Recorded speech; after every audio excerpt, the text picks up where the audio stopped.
Let me start with a very simple question. Why people do business? When I pose this question in a classroom, we get wide variety of answers. One will say, to satisfy the entrepreneurial spirit, people do business. Another student will come up with an answer, to provide goods and services and thereby satisfy the needs of the people, people do business. Another view will be to contribute to society, to generate employment opportunities, to satisfy your own ego, like you don't wish to work under somebody, so you float your own business. We can see a lot of answers coming up this way, and each and every answer is right in their own spirit. But when I come to an accounting class, what can be a more appropriate answer? People do business to make money. Yeah, to make money, or in formal terms, to make profits. Now the next question is, what do you mean by the term profits? Yeah, as an explanation we can say profits are nothing but excess of income over expenses. But I put it in a very simple, straightforward equation. Profits are nothing but revenues minus expenses. Assume in an entire year we have only one income, say 10 lakhs rupees, and only one expense, say 7 lakhs rupees. What is the profit we make? It's 3 lakhs. Can we remember this? Definitely.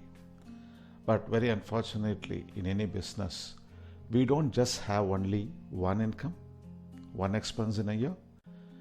And it's not done by just one person and doesn't happen in just one place. In a business, there are n number of revenues and expenses that happen over a year. And this happens over different geographical locations, and that too executed by a number of people. So the question is, can we remember all this? Is it humanly possible? When you say no, then don't we require a system which will take care of all this data? We need a system which should create this data, hold this data, and help us whenever we require it, particularly for decision-making purposes. And that is where we have the system called accounting in place. And can you now understand the relevance of accounting?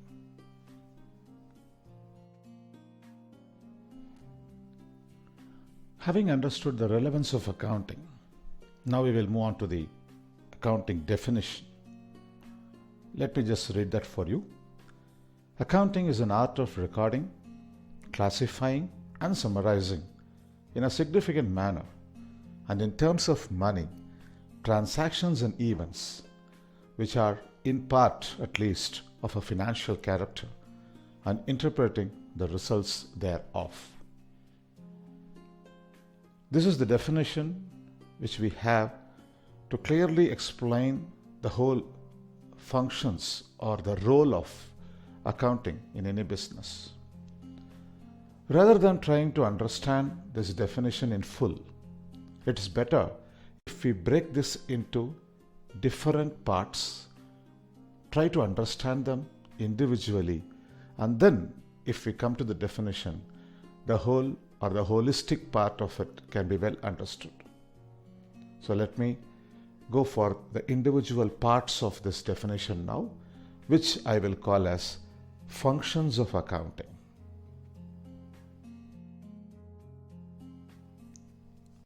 So what are the functions of accounting then? There are 5 functions which we can pick up from this definition. 1. Identifying. 2. Recording. 3. Classifying. 4. Summarizing. And 5. Interpreting. We will take up one by one. Let us try to understand that now.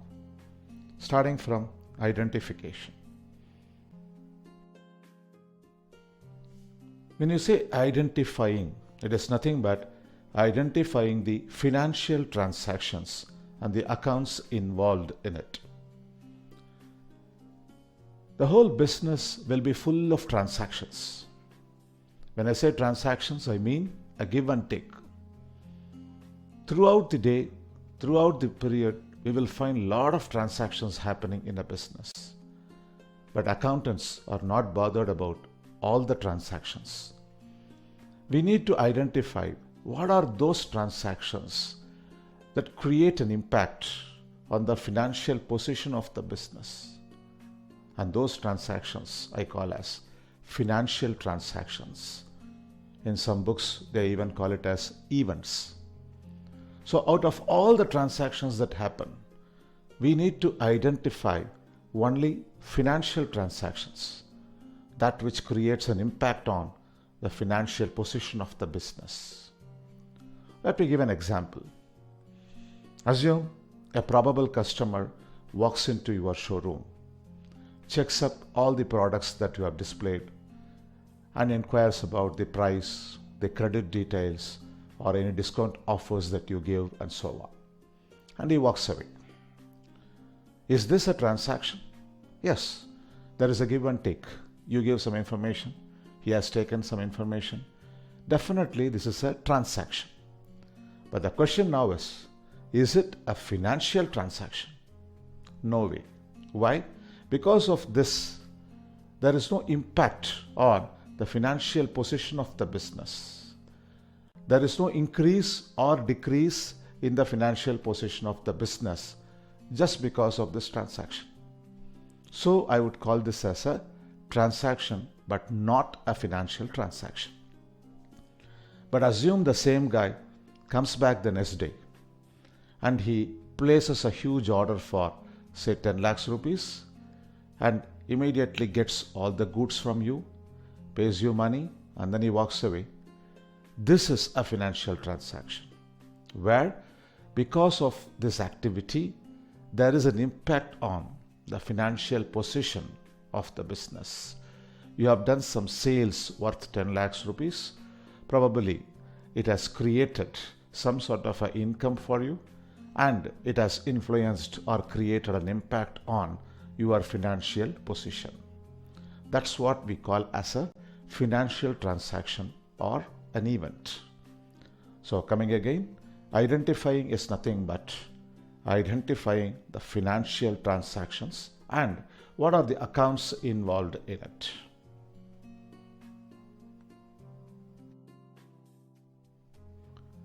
Having identified the financial transactions, our next step is to record the same. So recording the identified financial transactions in the books of accounts as per the said rules. If I ask, say, a group of 50 students to record the transactions, everyone will find their own way of recording. Everyone may be right in the way they record, but unfortunately at the end, if I want to compare the data created by all these 50 students, it will be next to impossible, because everyone would have recorded in their own way, and it will be almost difficult for us to compare the data. Similarly, they may not have a consistency in preparing this period after period. So, to make comparisons easy, to have consistency in what we are doing, it is better all of us follow the same set of rules. So, in recording, more than creating data, it is the set of rules with which we create is more important. So now, having recorded the transaction, what is our next step?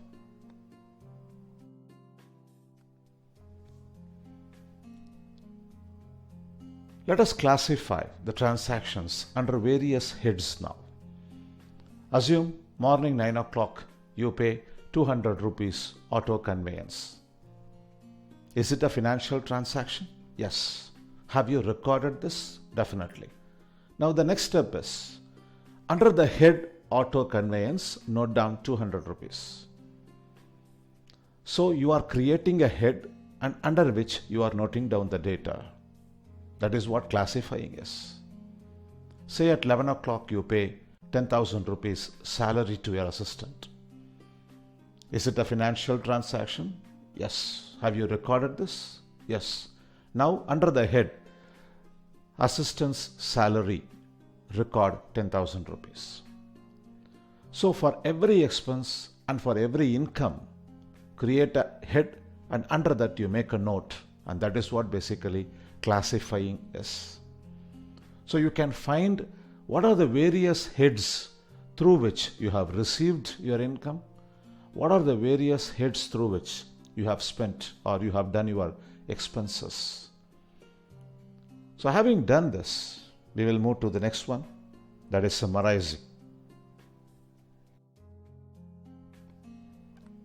At the end of the period, summarizing all the accounts. So pick up every head under which you have noted the data, find the total of each and every head, so that over a period of time you will know how much you have spent for auto conveyance, how much you have spent for salary, how much you have spent for, say, stationery expenses. Similarly, how much you have earned via various means. So summarizing gives an ultimate total for each and every head at the end of the period. And now comes the real activity. Having done so many things, have we made profits or losses?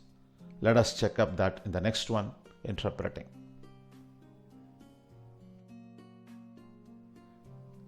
So interpreting is nothing but grouping all the incomes and expenses to know whether the business has made profits or losses.